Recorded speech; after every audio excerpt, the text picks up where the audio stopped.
వాటన్నింటినీ కింద స్థాయిలో గ్రామ స్థాయిలో నాయకుల చేత మన చేత తరివి ఏ రకంగా పార్టీ కోసం కష్టపడ్డారో మనందరం పనిచేసిన వ్యక్తులు మనందరికీ తెలుసు. విద్యావంతుడు వ్యాపారవేత్త అయినటువంటి దినేష్ రెడ్డి గారిని ఆ రోజున్న పరిస్థితుల్లో బాబు గారే అన్నతో చెప్పి యువకులకి అవకాశం ఇవ్వాలనే ఒక ముఖ్య ఉద్దేశంతో దినేష్ రెడ్డి గారి పేరు ప్రతిపాదించి మొదటగా యువకులకి సభ్యులుగా భావించి మనందరితో మమేకమై ముందుకు నడిపించిన వ్యక్తి పోలంరెడ్డి దినేష్ రెడ్డి గారు. అలాంటి వ్యక్తి ఈరోజు అన్యాయం జరగటం అంటే నేను మీడియా ముఖంగా తెలుగుదేశం పార్టీ కుటుంబ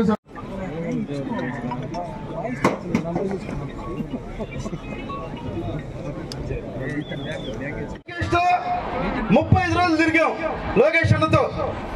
సాయంత్రం 2 గంటలకు ఎక్కితే 2022 సంవత్సరంలో ఆ రోజున స్వర్గీయ శ్రీ నందమూరి గారి శత జయంతిని పురస్కరించుకొని యువతకి 40% సీట్లు ఇస్తానని చెప్పి నారా చంద్రబాబు గారు చెప్పారు. ఆ తర్వాత వచ్చిన పరిణామాల్లో మా నాన్నగారితో మాట్లాడి ఆ రోజున నారా చంద్రబాబు గారు ఆయన కన్విన్స్ చేసి యువతకి అవకాశం కల్పించాలనుకుంటున్నాను, మీ అబ్బాయిని రాజకీయాలకు తీసుకురండి, ఖచ్చితంగా మంచి భవిష్యత్తు కల్పిస్తానని చెప్పంటే మారు మాట్లాడకుండా ఆయన ఒప్పుకొని ఆ రోజు నాకు ఫోన్ కూడా చేశారు. మా నాన్నగారు నాకు ఫోన్ కూడా చేశారు. బాబు గారు ఇలా అడిగారు, నన్ను కన్విన్స్ చేశారు.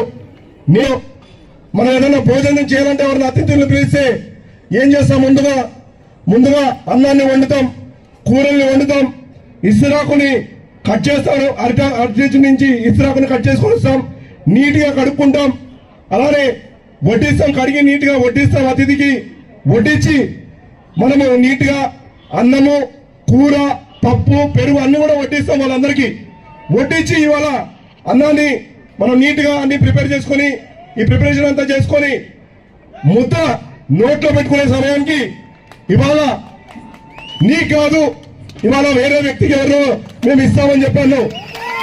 నువ్వు అన్నం వండిన సంగతి, మనం అన్నం వండిన సంగతి, కూర వండిన సంగతి, అలానే అరటి చెట్టు కోసి ఆకు తీసుకొచ్చిన సంగతి, దాన్ని కడిగిన సంగతి, దాన్ని కలిపి ముద్ద చేసేదాకా మనం ఇవాళ చేస్తే ఇవాళ వేరే వాళ్ళకి అప్పు చెప్తామని చెప్పి ఇవాళ నారా చంద్రబాబు గారు చెప్పడాన్ని నేను కార్యకర్తలు అందరూ కూడా ఏకీభవించట్లేదు, దాన్ని నేను కూడా ఏకీభవిస్తున్నాను. ఖచ్చితంగా నేను రాజకీయాలకు వచ్చింది డబ్బు సంపాదన కోసం కాదు. నేను కావాల్సినంత డబ్బుని మేము గతంలోనే సంపాదించుకున్నాం. సంపాదించుకున్న తర్వాతనే రాజకీయాల్లోకి రావాలి. కేవలం కార్యకర్తల్ని కాపాడుకోవాలి, కోవూరు నియోజకవర్గాన్ని అభివృద్ధి చేసుకోవాలనే లక్ష్యంతోనే మనం రావడం జరిగింది. ఇవాళ నాకు ఇప్పుడు అభ్యర్థిగా నిలబడిపోయినా నాకు వచ్చే నష్టం అయితే ఎటువంటిది లేదు. నాకున్న విలాసవంతం జీవితం నేను అలానే కొనసాగిస్తాను. అలానే ఎలా అయితే గతంలో మాకు జరిగాయి అన్ని కూడా మాకు అలా జరుగుతాయి. కానీ మన పరిస్థితులు అలాంటివి కాదు. మీరందరూ కూడా నన్ను నమ్మి చాలా మంది కొత్త వాళ్ళు ఇవాళ రాజకీయాల్లోకి రావడం జరిగింది. అలానే గతంలో మా నాన్నగారితో ప్రయాణించిన ప్రతి ఒక్కరు కూడా ఆత్మీయులు ప్రతి ఒక్కరు కూడా నాతో పాటు కొనసాగించారు. నేను నడుద్దామంటే నడిచారు, పరిగెత్తామంటే పరిగెత్తారు, కూర్చుందామంటే కూర్చుందాం. అలానే ఏ పని చెప్పినా కూడా వీరందరూ కూడా నాకు సహకరించి ప్రతి ఒక్కరు కూడా నాతో పాటు కాలు నడిపి జరపడం జరిగింది. ఎప్పుడు కూడా మీరు కార్యకర్తలు, నేను ఇన్ఛార్జిని అని చెప్పి ఎప్పుడు కూడా మిమ్మల్ని దూరం పెట్టలేదు. ఎలా అయితే ఒక దళం ఉంటుందో, మనకి యుద్ధం చేసేటప్పుడు ఒక దళం ఉంటుందో, దళానికి సైనికులు ఉంటారు, దళాధిపతి ఉంటారు. అలానే మీ అందరితో పాటు నడిచాను. మీ అందరికీ ఒక దళాధిపతిగా ఉండి మీకు ఒక దిక్సూచిగా ఉండాలని మాత్రమే నేను ప్రయత్నించాను. కానీ ఎప్పుడు కూడా మిమ్మల్ని కూడా వేరుగా చూడలేదు, మా కుటుంబ సభ్యులాగానే చూశాను. ఏ రోజు మీరు మా ఇంట్లోకి వచ్చినా, మా పైన బెడ్రూమ్ లోకి వచ్చినా కూడా ఎవరికి కూడా అడ్డు లేదు. ప్రతి ఒక్కరు కూడా డోర్స్ ఓపెన్ ఉంటాయి. ఏ సమయంలో ఉన్నా మీరు రాత్రి 11 గంటలకి 12 గంటలకు కాల్ చేసినా కూడా ఆ రోజున మీకు అందుబాటులో ఉండి సేవ చేయాలనే ఆలోచనలోనే నేను ముందుకు కొనసాగాను. రాష్ట్రంలోనే కోవూరు నియోజకవర్గం ఖచ్చితంగా నెల్లూరు జిల్లాలో గెలవబోతుందని చెప్పి ఒక ఓరోడిని మనం తీసుకొచ్చాం. అంతా బాగున్న సమయంలో ఇలాంటి నిర్ణయం తీసుకోవడం నారా చంద్రబాబు గారు నాకు కూడా బాధాకరంగా ఉంది. ఆయన్ని మరొకసారి పునరాలోచించమని చెప్పి ఆయన ఖచ్చితంగా కోరుతున్నాను. అలానే నారా లోకేష్ గారు మొట్టమొదటి నుంచి కూడా నేను రాజకీయాల్లోకి వచ్చినప్పటి నుంచి కూడా నాకు అండగా నిలిచారు. ఆయనను కూడా మళ్ళీ ఒకసారి నేను కోరుతున్నాను. మీరందరూ కూడా మరొకసారి పునరాలోచించండి. మా కార్యకర్తలు ఇవాళ మీరందరూ కూడా చెప్తూనే ఉంటారు ఎప్పుడు కూడా, నారా చంద్రబాబు గారు తెలుగుదేశం పార్టీ కుటుంబ సభ్యులు 70 లక్షల మంది కార్యకర్తలున్న కుటుంబం తెలుగుదేశం పార్టీ. దాన్ని నేను గట్టిగా నమ్మాను. అలానే మన కార్యకర్తలు కూడా కుటుంబ సభ్యులాగానే నేను ట్రీట్ చేశాను కాబట్టి ఇవాళ అందరూ కూడా ఇవాళ నా కోసం ఇంతమంది ఉన్నారు. వీళ్ళందరి అభిప్రాయం మీరు తీసుకోండి. వీళ్ళందరూ మీ ప్రజల అభిప్రాయం తీసుకోండి, కార్యకర్తల అభిప్రాయం తీసుకోండి. ఏది బాగుంటే ఖచ్చితంగా నిర్ణయానికి నేను కట్టుబడి ఉంటానని చెప్పి నారా చంద్రబాబు గారు చెప్తున్నారు. ఇవాళ ఇక్కడ వచ్చిన కార్యవర్గ సభ్యులను చూస్తేనే మీ అందరూ కూడా అర్థమవుతుంది.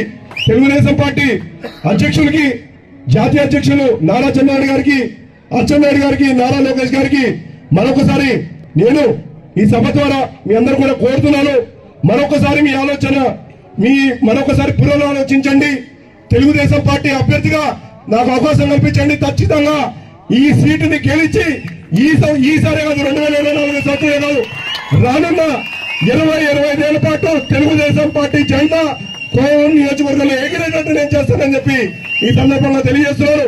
విధి లేని పరిస్థితులు కలిగితే ఖచ్చితంగా కార్యకర్తల మనోభావం వాళ్ళు కాపాడుకునే పరిస్థితి కానీ నాకు వచ్చిన పరిస్థితి వస్తే మాత్రం ఖచ్చితంగా బరిలో నేను ఉంటానని చెప్పి ఈ సందర్భంగా తెలియజేస్తూ సెలవు తీసుకున్నాను.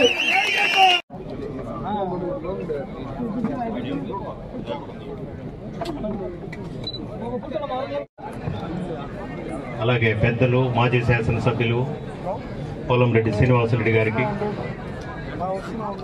ఈ స్టేజ్ మీద ఉన్న పెద్దలకు, చిన్నలకు, ఎదురుగా ఉన్న పాత్రికేయులకు, తెలుగుదేశం పార్టీ ఎట్టి పరిస్థితుల్లో కార్యకర్తలు ఎవరు కూడా అన్యాయం జరగకూడదు. నిన్న మొన్న వచ్చి నిన్న 5 సంవత్సరాలు అధికారం ఉన్నప్పుడు అటువైపు నుండి పార్టీ మరి అధికారాన్ని అనుభవించి మళ్ళీ ఇప్పుడు వస్తున్నారు దొంగలు.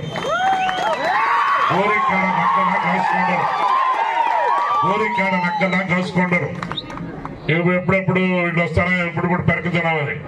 అది కూడా ఈరోజు ఆలోచన చేయాలా. మరి ఖచ్చితంగా ప్రజల ఆకాంక్షలని, నాయకుడి యొక్క ఆకాంక్షని, కార్యకర్తల యొక్క అభిష్టాన్ని మరి పరిగణలో తీసుకోవాల్సినటువంటి అవసరం ఉంది. ఈరోజు దినేష్ రెడ్డి, నువ్వు చంద్రబాబు నాయుడు గారు చెప్తే నేను దినేష్ రెడ్డిని నేను ఇక్కడ తీసుకొచ్చి పెట్టాను. 2014 తెలుగుదేశం పార్టీలోకి వచ్చాం. ఎవరు చెప్తే వచ్చాం? చంద్రబాబు నాయుడు పిలిపిస్తే నేను వచ్చా. నేను పోయి చంద్రబాబు నాయుడు టికెట్ అడగల. చంద్రబాబు నాయుడు పిలిపించి ఆ రోజు ఆధార్ ప్రభాకర్ రెడ్డి గారు, ముగమూరు చంద్రకృష్ణారెడ్డి గారు, నేను ఆ రోజు తెలుగుదేశం పార్టీలో బీఆర్సీ గ్రౌండ్స్ లో చేరినటువంటి క్రమంలో 2014లో మరి అనుకోకుండా ప్రభాకర్ రెడ్డి గారు ఓడిపోవడం, చంద్రకృష్ణారెడ్డి గారు కూడా ఓడిపోవడం, నేను ఒక్కడే గెలిచాను. ఆ రోజు కూడా 2014లో మరి పార్టీ విధానాలకి, పార్టీ ఆలోచనకు అనుగుణంగా పోయాం. ఇప్పుడు అశోక్ అని చెప్పాడు, పార్టీ ఆలోచనకి మరి పక్కకు పోకుండా కార్యకర్తల అభిష్టాన్ని కాపాడాలని. నిజమే. ఈరోజు 2014లో రెడ్డి సామాజిక వర్గం నుంచి నేను ఒక్కడే గెలిచా. కమ్మ సామాజిక వర్గం నుంచి గురుకొండ రామకృష్ణ గారు, గొడ్డెల రామారావు గారు గెలిచారు. మా ముగ్గురిని పక్కన పెట్టి ఇద్దరికి ఎమ్మెల్సీలు ఇచ్చి, ఇద్దరికి మంత్రి పదవులు ఇచ్చి ఏనాడైనా మాట్లాడావా? పార్టీ ఆలోచన తప్పు పెట్టావా? చంద్రబాబు నాయుడు ఆలోచన తప్పు పెట్టావా? ఎందుకంటే అనుభవం కలిగినటువంటి నాయకుడు, వాళ్ళ నాయకత్వం పార్టీకి అవసరమని ఆ రోజు కూడా మరి ప్రభాకర్ రెడ్డి గారు ఓడిపోవడం, చంద్రకృష్ణారెడ్డి గారు కూడా ఓడిపోవడం, నేను ఒక్కడే గెలిచాను. ఆ రోజు కూడా 2014లో మరి పార్టీ విధానాలకి, పార్టీ ఆలోచనకు అనుగుణంగా పోయాం. ఇప్పుడు అశోక్ అని చెప్పాడు, పార్టీ ఆలోచనకి మరి పక్కకు పోకుండా కార్యకర్తల అభిష్టాన్ని కాపాడాలని. నిజమే. ఈరోజు 2014లో రెడ్డి సామాజిక వర్గం నుంచి నేను ఒక్కడే గెలిచా. కమ్మ సామాజిక వర్గం నుంచి గురుకొండ రామకృష్ణ గారు, గొడ్డెల రామారావు గారు గెలిచారు. మా ముగ్గురిని పక్కన పెట్టి ఇద్దరికి ఎమ్మెల్సీలు ఇచ్చి, ఇద్దరికి మంత్రి పదవులు ఇచ్చి ఏనాడైనా మాట్లాడావా? పార్టీ ఆలోచన తప్పు పెట్టావా? చంద్రబాబు నాయుడు ఆలోచన తప్పు పెట్టావా? ఎందుకంటే అనుభవం కలిగినటువంటి నాయకుడు, వాళ్ళ నాయకత్వం పార్టీకి అవసరమని ఆ రోజు కూడా మరి ఏ రోజు నోటిప్పి ఎవరి దగ్గర మాట్లాడి, ఈరోజు సందర్భం వచ్చింది కాబట్టి మాట్లాడుతా ఉన్నాం. వాళ్ళ అనుభవం కావాలనేటువంటి ఆలోచనతో ఆ రోజు ఆలోచన చేశారు. అటువంటి పరిస్థితుల్లో పార్టీ విధానాలకి, పార్టీ సిస్టమ్స్ కి కట్టుబడినటువంటిలో నువ్వు చంద్రబాబు నాయుడు గారు మీరు పిలుపునిచ్చి, మరి దినేష్ రెడ్డిని మీరు పార్టీలో మరి యువతలో ఈ రాష్ట్రంలో మొట్టమొదట మరి టికెట్ కాదు ఇన్ఛార్జ్ గా ప్రకటించి అదేవిధంగా ఆశ కల్పించి జనాల్లో నేను అడుగుతున్నా, ఏదైనా ఒక చిన్న రిమార్క్, ఒక చిన్న ఏ సర్వే అయినా, ఏ రిపోర్ట్ అయినా, ఏదైనా ఒక్కటైనా దినేష్ రెడ్డికి వ్యతిరేకంగా వస్తే మేము మాట్లాడం. కానీ ఇంతమంది జనానికి మరి జవాబు చెప్పాల్సినటువంటి అవసరం కూడా ఉంది. అది కూడా ఆలోచన చేయమని కూడా ఈ సందర్భంలో నేను అధిష్టాన వర్గానికి, చంద్రబాబు నాయుడు గారికి, లోకేష్ బాబు గారికి, అచ్చెన్నాయుడు గారికి, పెద్దలందరూ కూడా ఈ సందర్భంలో మరి డిమాండ్ చేస్తా ఉన్నాం. ఇది విజ్ఞప్తి కూడా కాదు, డిమాండ్ చేస్తా ఉన్నాం. మీరు మా హక్కు, అది మా రైట్. మేము మిమ్మల్ని అడిగేటువంటి రైట్ ఉంది. మీరు ఆశపెట్టారు, ఆశపెట్టి నోటికాడ ముద్దని లాగేశారు, తీవ్ర అన్యాయం చేసేటువంటి కార్యక్రమం చేశారు. దానికే చెప్తా ఉన్నాం. మళ్ళా ఒక్కసారి మీరు ఐవీఆర్ సర్వే కదా, ఐవీఆర్ సర్వే దినేష్ రెడ్డి మీద మీరు పెట్టండి. ఎవరు ఈ నాయకుడు కార్యకర్తలే కాకుండా ఇంకా చాలా మంది ఉన్నారు, వీళ్ళందరూ పెట్టి ఎక్కడైనా పొరపాటు జరిగితే, ఒకవేళ రిపోర్ట్ ఏదైనా తప్పుడుగా వస్తే మాకు టికెట్ అవసరం. వాలంటరీగా మీరు ఏం చెప్తే చేస్తాం. అంతేగాని మరి నాయకుడికి, కార్యకర్తలకి ఆలోచనలకి భిన్నంగా మీరు నిర్ణయాలు తీసుకుంటే మాత్రం తీవ్ర పరిణామాలు ఉంటాయనేటువంటి విషయాన్ని కూడా మీరు గుర్తుపెట్టుకోవాలి. తప్పనిసరిగా మరి కార్యకర్తలు, నాయకులు ఇచ్చినటువంటి సలహాలని, సూచనలు తప్పనిసరిగా పరిగణలో తీసుకుంటాం. దాన్ని దృష్టిలో పెట్టుకొని కూడా ఇప్పుడు పెద్దలు చెప్పారు, అందరితో కూడా మాట్లాడే పెద్దలందరూ కూడా ఉన్నారు. అందరితో కూడా మాట్లాడతాం, అందరితో కూడా సమీక్షిస్తాం. అందరి ఆలోచనకు అనుగుణంగా మరి ఈరోజు మా ఆలోచన ఒక్కటే, మా నాయకులను కాపాడుకోవాలా, కార్యకర్తలను కాపాడుకోవాలా. మా ప్రాంతం, ఈ కోవూరు నియోజకవర్గ ప్రాంతం మా ప్రాంతం.